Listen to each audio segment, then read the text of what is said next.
Bonjour à tous et bienvenue dans cette vidéo tutoriel de 3ds Max. Cette semaine, on va parler d'animation. Avant de commencer, j'aimerais vous avertir que l'animation, c'est pas forcément mon point le plus fort. Je suis plus un modeleur et un textureur qu'un animateur. Néanmoins, je vais pouvoir faire une révision sur le cours si jamais il y avait des notions durant le cours que vous n'aviez pas compris parfaitement. Et je vais peut-être pouvoir éliminer certains points selon un autre angle d'explication. Donc, ça peut toujours faire du bien. Bref, aujourd'hui, on va regarder principalement trois choses. On va regarder comment l'animation fonctionne, c'est quoi la différence entre AutoKey, SetKey et SetKey. On va regarder c'est quoi les deux façons de riguer un personnage avec juste des parents. On parlera pas de bones, on va regarder ça pour la semaine prochaine. Et on va parler des deux manières de faire, de déplacer votre cube, la petite boîte qui est ici, selon un autre objet dans la scène. Alors, commençons par c'est quoi l'animation, comment ça fonctionne. On vous l'a probablement expliqué, mais juste au coup, je vais repartir de zéro. Ici, vous avez votre timeline. Donc, si je me déplace comme ça en cliquant là-dessus, ça me déplace dans le temps. Et la façon de faire de l'animation, c'est vraiment simple. Il faut dire à notre objet, ben, à 7 frames si tu es là, et à 7 frames si tu es quelque part d'autre, et lui, il va transitionner d'une frame à l'autre. Et pour faire ça, il y a deux manières de fonctionner. Il y a AutoKey et SetKey. On va commencer par AutoKey. Donc, je vais cliquer sur AutoKey et je vais aller à la frame 50.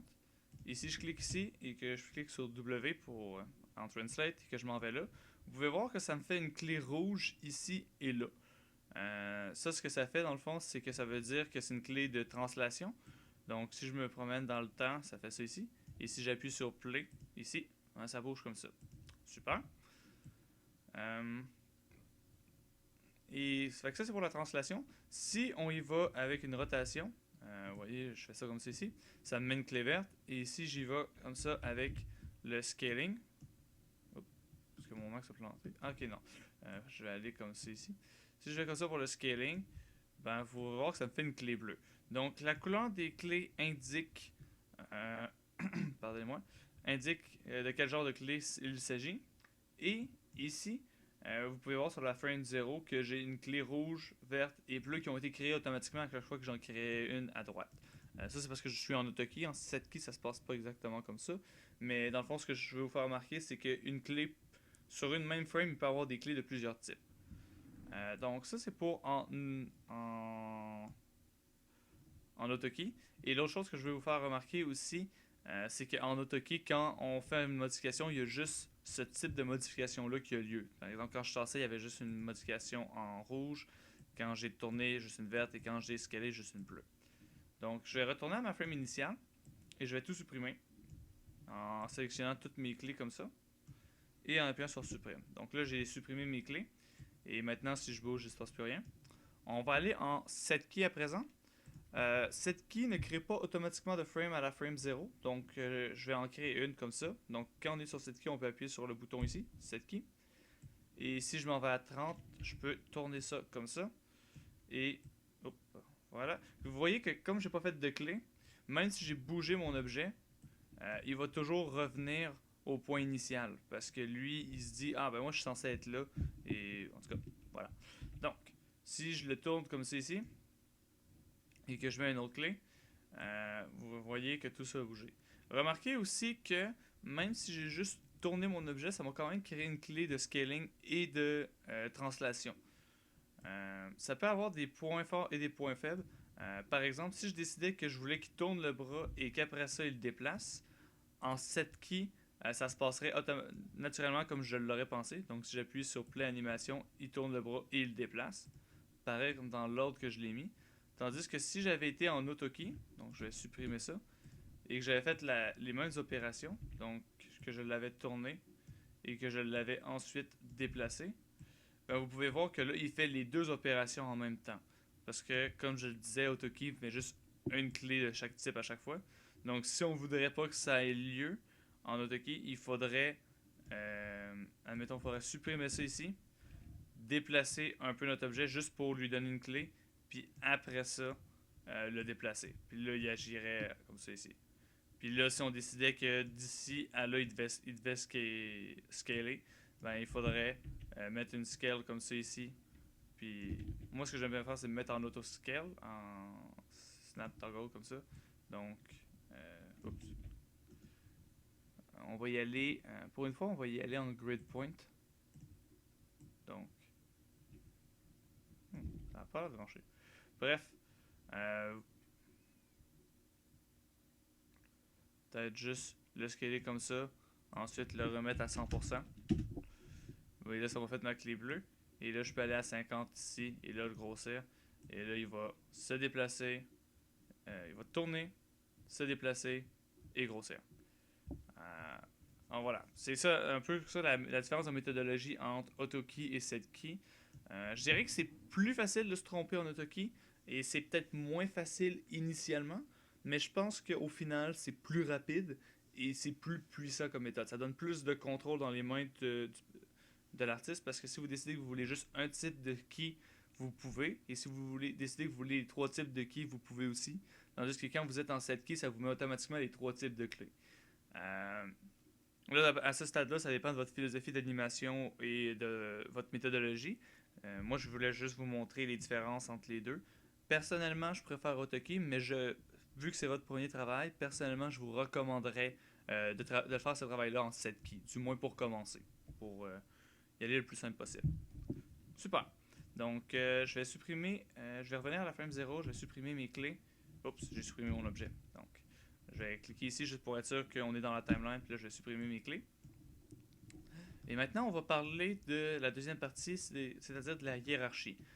Vous avez remarqué que quand je déplaçais mon bras, il y avait juste mon bras qui bougeait. Nous, on aimerait que tout le reste suive.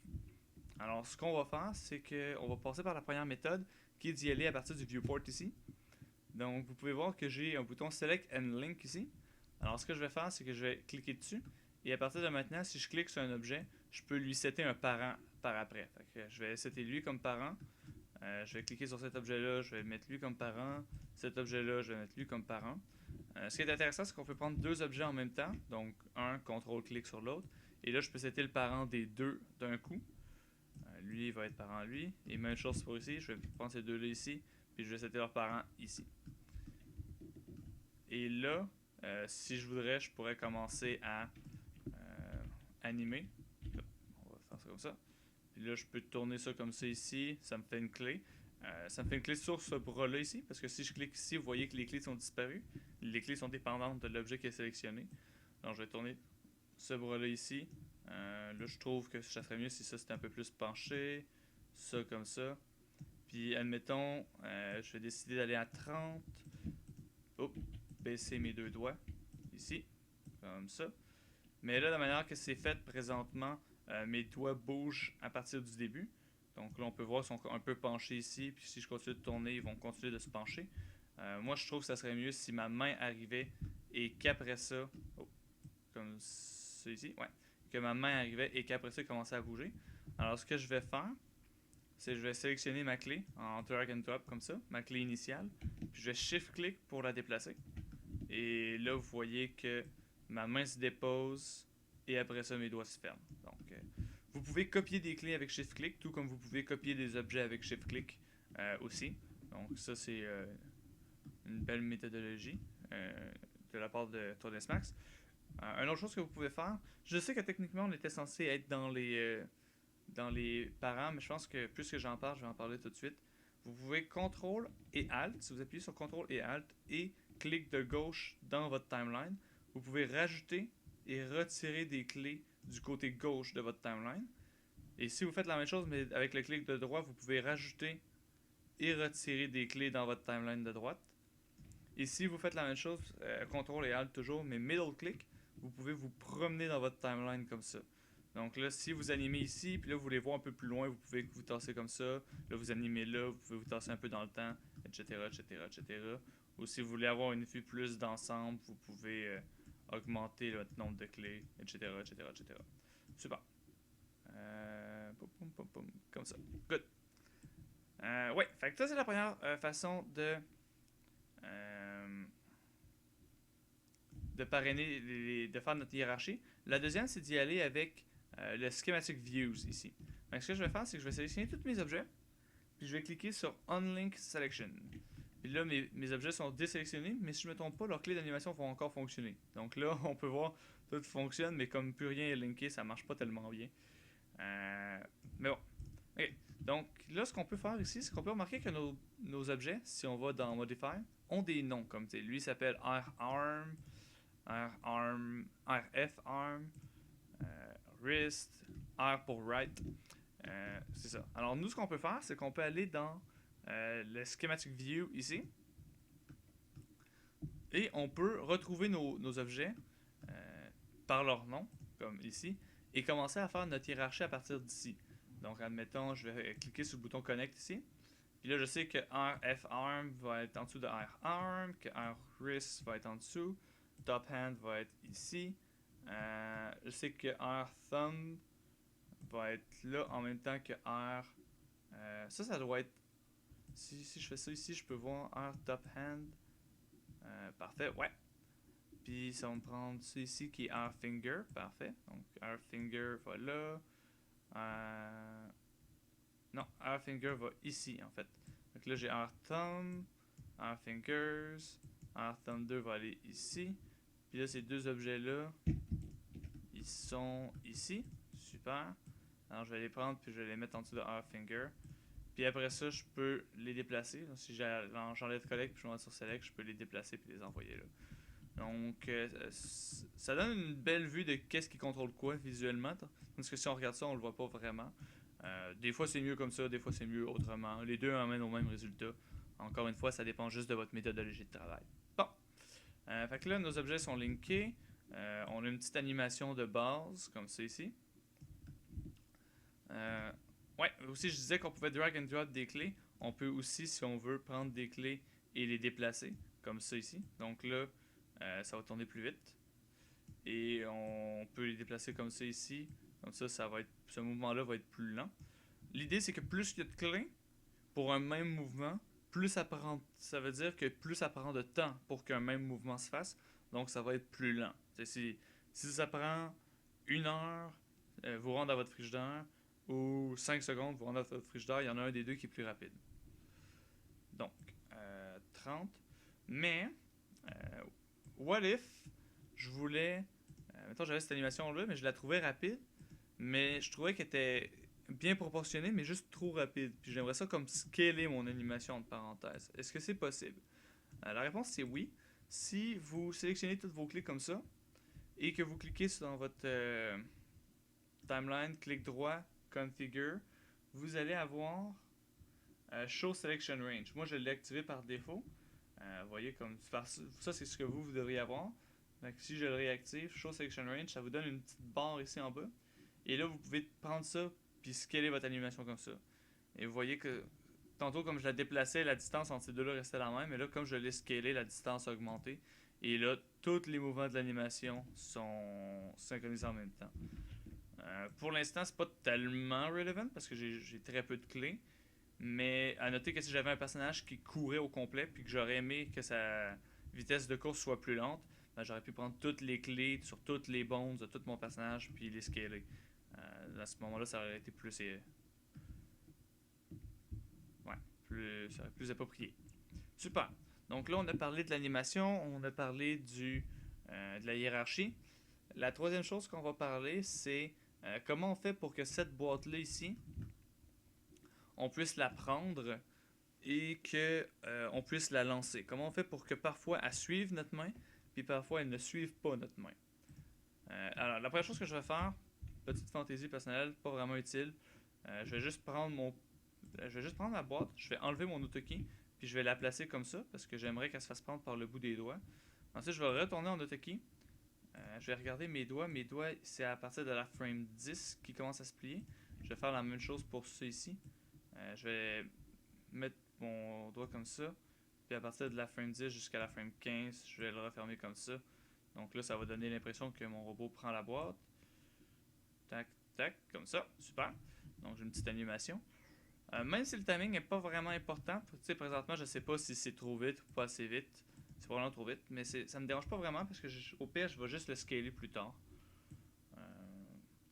C'est peut-être pas un bon conseil que je viens de vous donner. Vous devriez probablement faire le temps à chaque fois, mais présentement, je m'intéresse plus à la technique de comment déplacer la boîte qu'à la technique de comment bien animer. Bon. Ouais, donc la boîte. Il y a deux méthodologies pour la boîte, en tout cas deux que je connais. Il y a le mesh replacement, où est-ce que on va avoir trois boîtes, mais il y en a deux qui vont, mais il va toujours en avoir deux sur les trois qui vont être invisibles, ou devrais-je dire, il va juste avoir une boîte de visible à la fois. Donc on va avoir une boîte qui va être ici. Ensuite, quand on va bouger notre main, cette boîte-là va devenir invisible, puis la boîte qui était dans la main mais invisible de notre personnage depuis le début, elle va devenir visible. Puis ensuite, quand on va vouloir lancer la boîte qui était dans la main de notre personnage et qui était euh, attached, ben, elle va devenir invisible, puis la boîte qui va flotter dans les airs et qu'on va déplacer, elle va devenir visible. Donc, je vais commencer par créer mon animation. Donc, on va dire que je vais prendre ce bras-là ici. Fait que là, ça va là. À 15, ça se ferme. Donc là, je vais créer une clé ici. Comme ça, clé de rotation. Et je vais décider, admettons, en 10 clés, de juste tourner ça comme ça. Comment je vais animer ça? Ouais. 15, après ça, je vais prendre 5 frames pour tourner ça ici.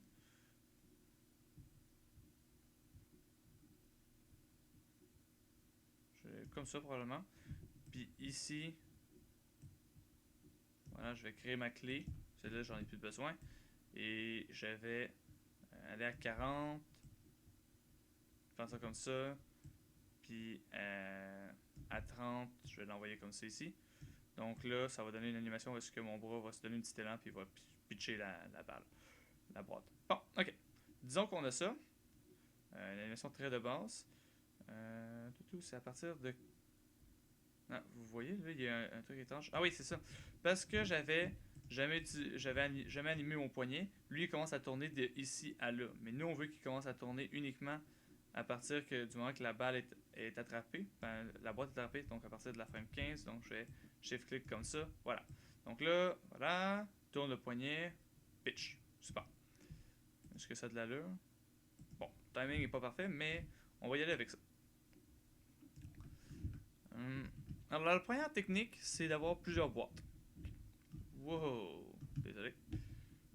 Z pour zoomer in. Ok. La première technique, c'est d'avoir plusieurs boîtes. Donc, on va avoir une boîte qui va être ici, qui va être notre poignard. On va l'appeler Box Rebel underscore 1, admettons. Ensuite, je vais créer une copie. Je vais la mettre en instance, comme si jamais on décide qu'on veut plus de boîte, mais quelque chose d'autre, ils vont être instanciés. Je vais Alt A pour l'align sur la première boîte. Puis là, je vais l'appeler Box Rebel 02. Ça a déjà un nom qui m'intéresse. Et elle, ce que je vais faire, c'est que je vais l'attacher. Wow, je vais l'attacher à ma main. Donc, comme ça ici. Voilà. Ce qui fait que maintenant, à partir de ce moment-là, elle va suivre ma main. Et moi, je vais la lancer à partir de ici. À partir de la frame 40. Donc, ce que je vais faire, c'est que je vais créer yet another boîte. Je vais unlink celle-là parce que je veux plus qu'elle, cette boîte-là, je veux pas qu'elle soit parent à ma main. Je vais l'aligner sur l'autre. Et à partir de la fin 40, elle, je vais la lancer quelque chose comme ça ici. Puis ici, je vais l'envoyer là. Puis là, on va avoir notre petite animation. Ouais, ça, c'est pas tellement classe qu'elle se fasse ça comme ça ici. Et comme ça. Ouais, donc ça, on veut pas ça. Nous, ce qu'on veut, c'est qu'on veut. Oh, pardon, je vais shift-click, puis je vais écraser. En fait, non, c'est l'inverse. Je vais prendre cette clé-là, puis je veux que ma boîte commence à cette clé-là. Super. Donc, comme ça, et voilà. Puis celle-là, c'est boîte 03. Super. Donc là, on a nos trois boîtes. Je vais créer maintenant des matériels. Donc, ouvrir mon matériel editor. Je vais créer 3 standards materials.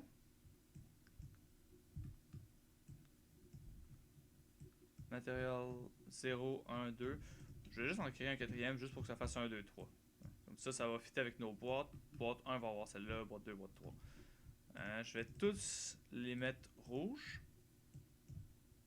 Pas que ça change quoi que ce soit. En fait, non, je vais changer leur couleur parce que de mémoire, Ok, là, comme vous remarquez, ce qui est le fun avec AutoSmash, c'est que quand on est AutoKey, on peut tout animer. Fait que là, je suis en train d'animer la couleur de ma boîte, puis c'est pas ça que je veux. Alors, je vais m'enlever d'AutoKey juste pour éviter les problèmes à ce niveau-là. Double-cliquer sur celle-là. On va la mettre verte. Jaune? Jaune. On va la mettre jaune. Puis celle-là, on va la mettre verte. Comme ça, on va voir la transition. De mémoire, vous n'êtes pas obligé de garder la même couleur. Je vais faire ça pour que ce soit plus clair pour vous. Si jamais vous êtes obligé de garder la même couleur, ben, mettez la même couleur partout. Et là, on va mettre le premier matériel sur la première boîte. Le deuxième matériel sur la deuxième boîte. Puis le troisième matériel sur la troisième boîte. Super. Et là, ce qu'on veut, vous voyez, parce que j'ai animé la couleur de ma boîte ici, elle passe de grise à rouge. Donc, je vais prendre ma clé qui dit que mon matériel est rouge, puis je vais la mettre sur ma clé 0, ce qui fait que mon matériel va toujours être rouge. Bon, super.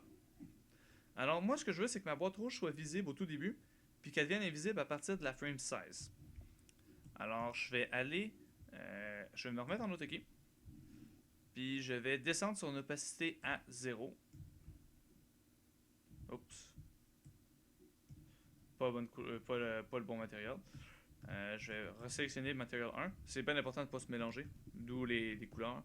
Puis je vais mettre son opacité à 0 à partir de la frame 15. Puis je sais que à 0, normalement, cette frame-là devrait quand même être à 100%, parce que la valeur par défaut, c'est 100%. Fait qu'à la frame 0, il le met à 100%, puis après ça, il fait une interpolation jusqu'à ça. Donc je vais shift-click pour l'emmener jusqu'ici. Et là, jusqu'à la frame... Oh! On n'aura pas de chance, ça n'a pas l'air de fonctionner. Je vais la mettre à 100% en opacité. Donc, de 0 à 15, ma boîte est visible. Puis à la frame 16, elle devient invisible. Super. Maintenant, on veut prendre notre matériel jaune ici. Puis lui, on veut... Je vais essayer de faire ça pour que ce soit mieux pour vous, plus visible. Okay, quelque chose comme ça. Puis lui, on veut qu'il soit invisible jusqu'à la frame 15, puis on veut qu'à la frame 16, il devienne à 100%. Fait que je vais le mettre à 100% ici, à 0% ici, parce qu'il faut qu'il soit invisible une frame avant, puis à 0% ici. Donc là, hop, et là on veut qu'il redevienne invisible à la frame 41. Fait qu'à la frame 41, on va le mettre invisible, mais il faut qu'il soit visible à la frame 40, donc à la frame 40, on va le mettre 100% visible. Super, alors tac, hop, et là, on veut que notre vert soit complètement invisible à la frame 40. Donc lui, on veut qu'il soit complètement invisible à la frame 40. Mais ouais. Mais on veut qu'il soit complètement visible à la frame 41. Et on veut qu'il soit complètement invisible à la frame 0. Donc là... Ah, moi je l'avais probablement animé tout à l'heure. Non, je sais pas pourquoi ici il est à 100%. On va supprimer ces clés-là. Je sais pas exactement pourquoi on a ça. Ça semble... Ok, parce que là, mes clés me montrent ce qui se passe pour mon cube jaune, parce que c'est ça que j'ai sélectionné. Même si j'ai le matériel vert de sélectionner, il me montre aussi l'objet que j'ai sélectionné. Fait que je vais aller ici. Et sur mon cube vert, je peux voir qu'il y a une clé d'animation là, qui est représentée par son matériel. Alors, je vais supprimer cette clé d'animation là ici. Et là, voilà. Donc, si je repars mon animation, rouge, transfert, et voilà. Là, ce qu'il faut comprendre, c'est que c'est 3 mèches différents, mais ça, mais ça fonctionne. Donc ça, c'est une manière de fonctionner.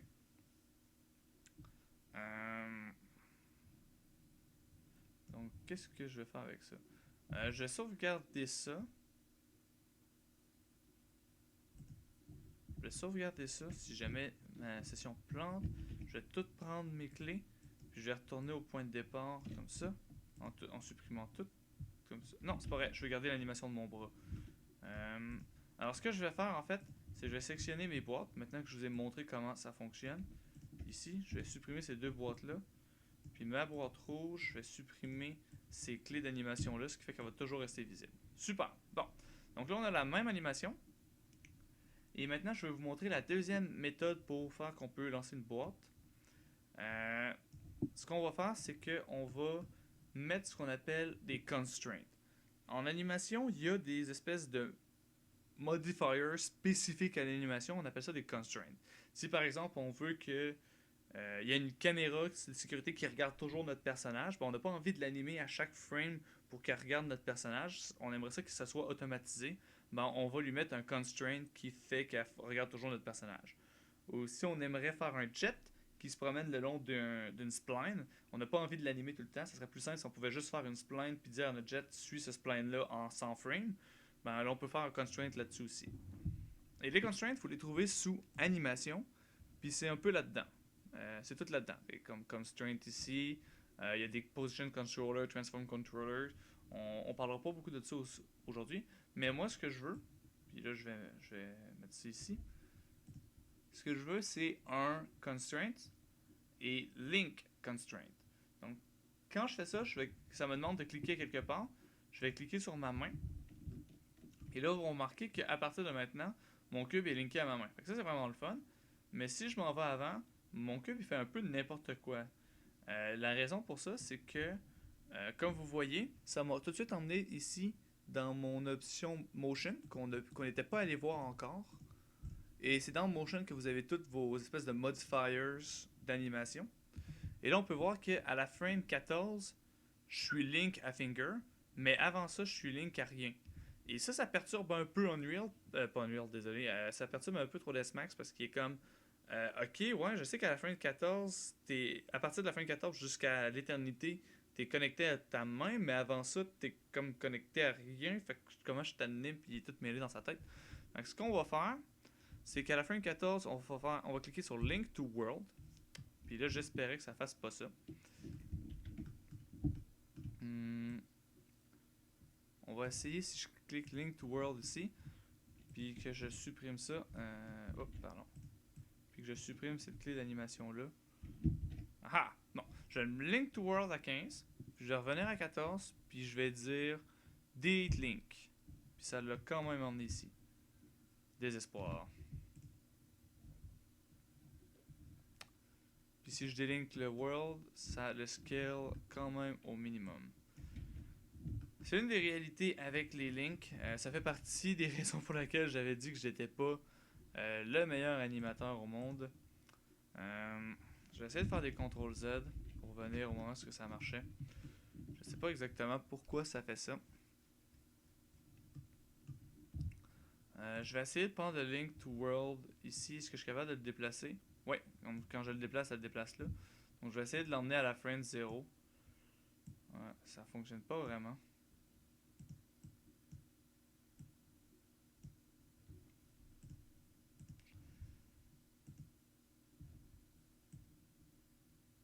Bon, ok, on dirait qu'à la frame 0, mon cube est correct. Je vais le link to world à la frame 0. Je vais supprimer tout ça ici. Bon, pour une raison aussi, lui il veut pas supprimer, je vais déliter ça comme ça. Là, ça a l'air d'avoir fonctionné. Pourquoi? Je pourrais pas vraiment vous le dire. Je suppose qu'on vous l'a expliqué durant votre cours. J'ai probablement une étape que j'ai oublié de faire. Mais bref, si ça fonctionne pas, la meilleure option que j'aurais à vous dire, c'est de gosser ou d'aller demander à Kevin.